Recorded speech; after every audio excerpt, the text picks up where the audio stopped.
শারদীয় দুর্গোৎসবের ছুটিতেও থেমে নেই চট্টগ্রাম বিশ্ববিদ্যালয় কেন্দ্রীয় ছাত্র সংসদ চাকসু নির্বাচনের প্রচারণা। প্রার্থীদের বিরামহীন ছোটাছুটিতে প্রাণ ফিরে পেয়েছে পুরো ক্যাম্পাস।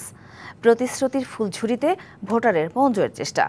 আবাসন, যাতায়াতের পুরনো সমস্যার নিরসনের পাশাপাশি নিরাপদ ক্যাম্পাসকে প্রাধান্য দিয়েই সাজানো হচ্ছে ইশতেহার।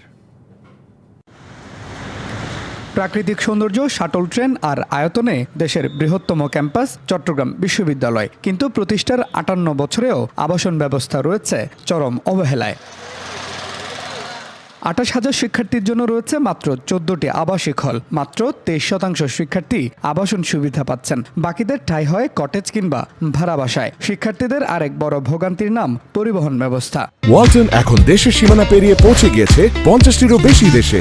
ওয়ালটন, ঘরে ঘরে বিশ্বজুড়ে। হলের বাইরে থাকতে গিয়ে বিভিন্ন সমস্যার সম্মুখীন হচ্ছি, যেমন খাদ্য, পানি, বিদ্যুৎ এটসেট্রা। এখন এগুলোর যদি একটা স্থায়ী সমাধান করতে চাই, তাহলে আমাদের একটাই উপায়, তা হচ্ছে আবাসন ব্যবস্থা, অর্থাৎ হলের ব্যবস্থা।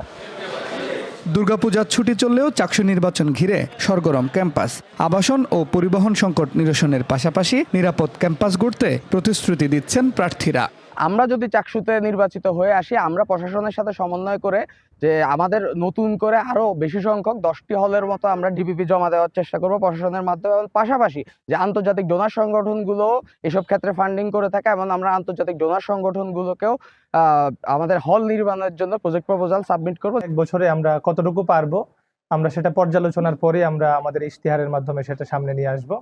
এর বাইরে হচ্ছে যে হলগুলোতে যদি ডাবল ডেকারের যে বেডগুলো আছে, সেগুলো দিয়েও আমরা চেষ্টা করব যে আবাসন সমস্যা কিভাবে লাঘব করা যায়। একটা স্টুডেন্টের যে মৌলিক অধিকারগুলো, সর্বপ্রথম বাসস্থান বা বিশ্ববিদ্যালয়ে থাকার হলে হোক বা যে কোনো জায়গায় থাকার যে আবাসনটা, সেই আবাসনটা ইনশাল্লাহ আমরা আমাদের ইশতেহারের সর্বপ্রথমে রেখেছি এবং আমরা এই জিনিসটা সমাধান করব।